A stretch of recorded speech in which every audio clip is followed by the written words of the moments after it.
We'll take it for a test ride real quick.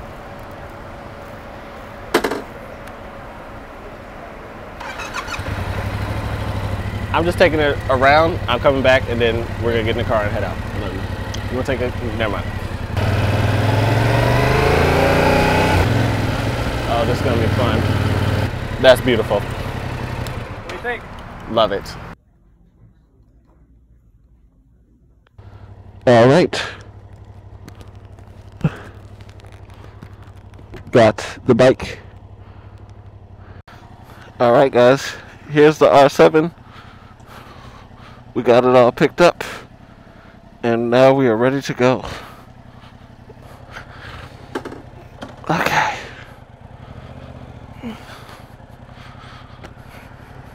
What's up, everybody? Welcome to the Ice Enclosure channel. I was buying this bike in North Carolina, but I'm from the state of Virginia. It's, as you guys see, at least a 4-hour trip. I was going to have the person who I bought the bike from deliver it, but it would have cost $600, so I decided that wasn't in the budget. Just gotta get used to it. This was my wife's birthday, so it was a huge ask to have her, who, one, doesn't like driving at night, two, doesn't even like motorcycles, to have her drive 4 hours at night on her birthday after, you know, a day-long wedding ceremony that we were in North Carolina for in the first place. So this was kind of like a side quest. Big shout out to my wife, and you'll see me talking to her throughout this video. But big shout out to her. This definitely would not have happened without her. It wouldn't have happened without God. Shout out to all of you as well. I am buying this bike because we hit 1,000 subscribers, and I wanted to do something big when we hit 1,000. At the same time, I want to use this to get to 10,000 subscribers and keep building more impactful content and really just bring the community together on the Ice Enclosure channel. So please definitely drop a like, subscribe if you haven't. I would love to have something to show my wife as like, hey, you know, your sacrifice is worth it. So without further ado, we're gonna hop into the video. All right. So we got about 4 hours to go. This is the point where I actually started looking around for the controls.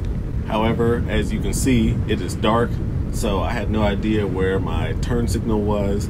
Also, the R7 is more technologically advanced than any bike I have had so far, so there was more gauges and levers and switches and things like that than I've ever felt before, including the hazard light. There's a select and reset button, which I didn't know what that meant at first, and I really was struggling finding my turn signal. So just really getting acclimated to the bike. Also, for the riding position on the R7, it felt like I'm more on top of the bike. Of course, my SV650, which I sold, felt completely different because it's a naked bike and a lot more relaxed.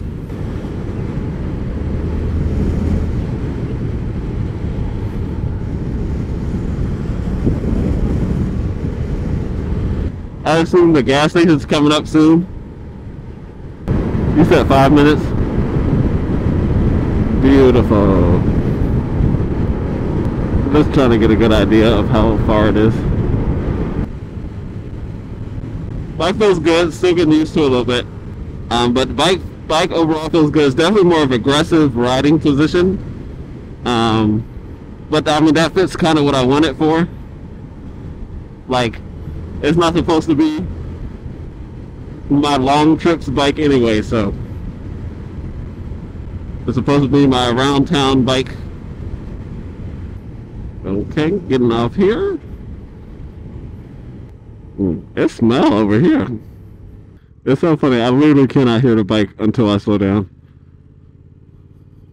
This is gas station number 1. Shout out to my wife. There's the bike right there. She is pretty out here, but not as pretty as this beautiful thing in the car right here. Great day.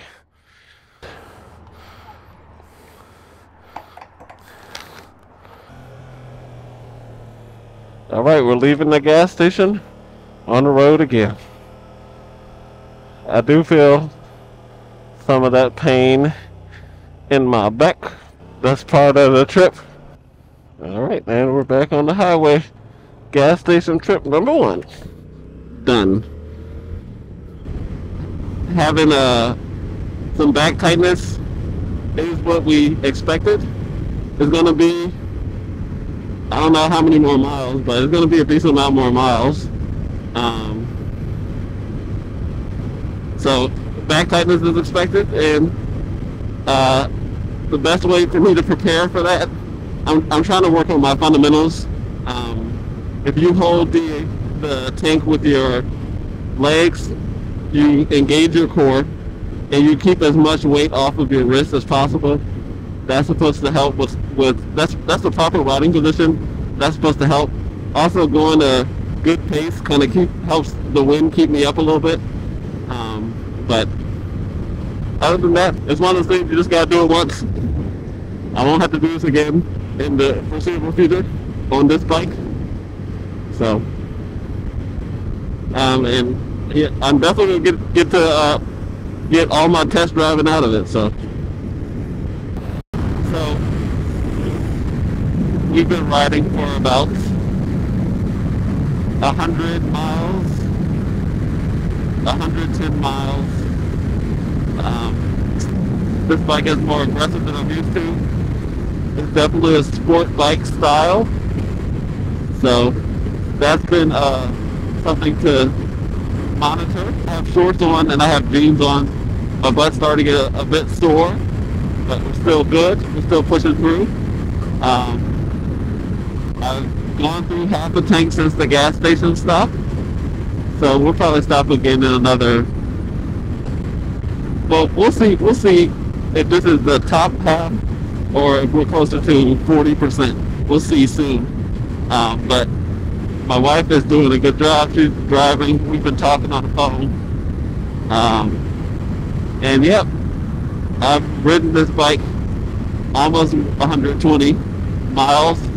We got probably about 190 to 180 miles to go. We're gonna say 195 so I can keep my mind ready for more. The bike, there are a lot of vibrations at the speed. I do believe it's quite windy outside because I'm getting a lot of currents all over my body. That's not just from, the wind that comes from riding in general. Other than that, getting used to the controls and things like that as much as you can on the highway. So the hardest part is the beginning, because that's where your mind is like, oh my god, I can't do it. But then around getting closer to the middle, that's when you actually start feeling your body. It's like, oh, it's a bad idea. But I think if you just lean into that it's gonna suck at some point, and kind of like what they say in the military, you embrace the suck, then I feel like God gives you the endurance and the strength to push through the suck, and in a way get used to the suck so that it doesn't really matter anymore. So yeah, your legs could be on fire, and yeah, back can hurt and stuff, but if you keep pushing through, you just realize the only thing that could have been an issue is if you quit. Because you're going to get there eventually. It's just, there's going to be points where it sucks, but the reward at the end is going to last so much longer than an hour or two of suck. So, I think that's what I'm trying to remind myself. As I feel like I'm starting, my body does hurt, my legs are getting tight. My butt has been sore long enough that I'm not even focused on it as much because my legs are starting to get tight. So I'm just trying to move around a lot, but we're making our way to the halfway point, and after that, we're over the hill. We're headed home, baby. Got about 10 minutes to the gas station. We finally just crossed the North Carolina border, and we are now in Virginia. Who knew? Well, actually, every time I come back to Virginia, I'm like, praise the Lord. So it's good to be back in Virginia, even though I love North Carolina's roads in terms of how wide they are and the lack of police presence on the highway has been very refreshing. But back to Virginia we are.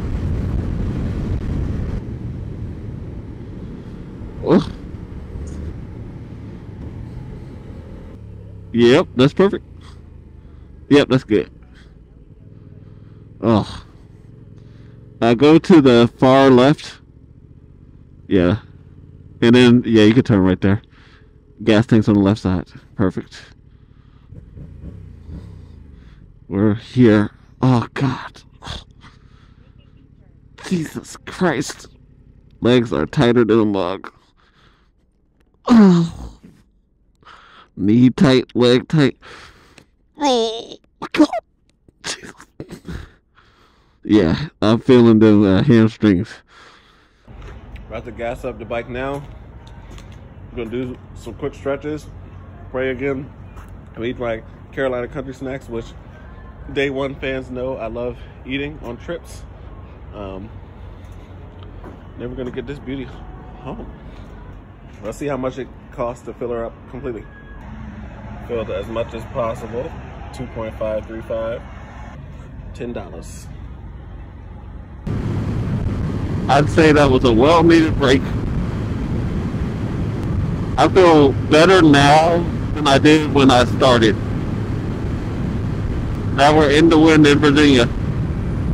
My goal is all the way through. I may have to stop at a gas station right off the exit, but my goal is all the way through. All right, we just finished 200 miles about 10 miles ago.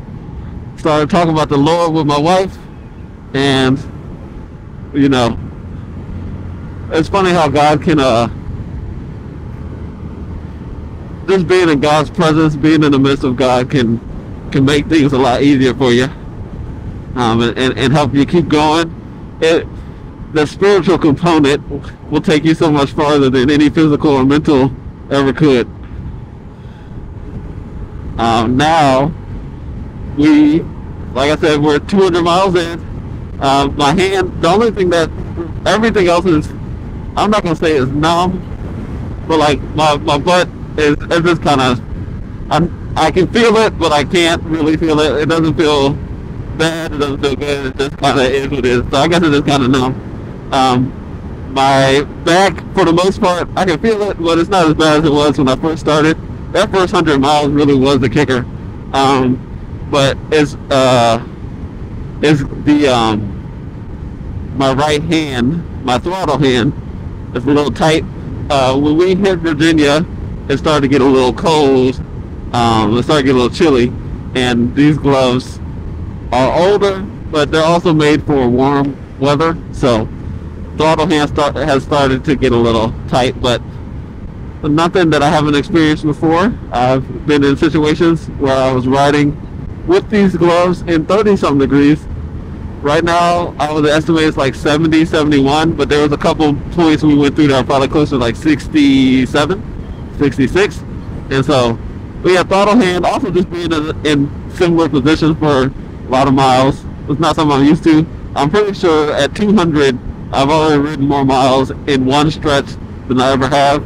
And I'm doing it on a bike that I've never ridden over, you know, other than the 20 minutes I rode on the track. So, but with all that to say, look at God. We got less than 90 miles left, which is crazy. And typically that's a lot, but when you've been traveling for over 200 miles, less than 90 miles is like, oh, let's do it. So I can feel my lower back, feel my hand, but overall good spirits. I'm good spirits with my wife, and we're doing the thing. So we'll check in when we get back safely, or when we get to the gas station.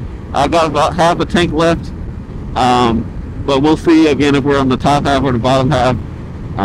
So yeah, we up in the city, getting to the city.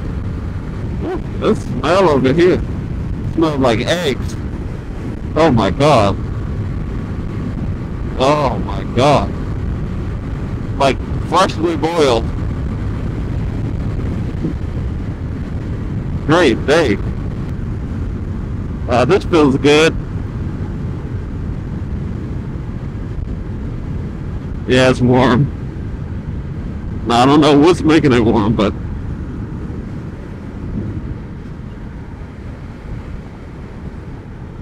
That's actually a great guess. Lord Jesus, just watch out for that truck.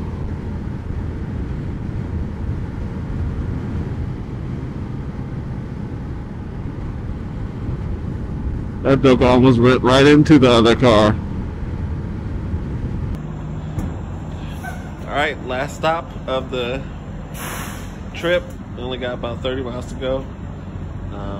Let's get her filled up. Finally made it back. We officially rode about over 300 miles on this bike in the past 5 hours, and we're here safe. Thank you, God.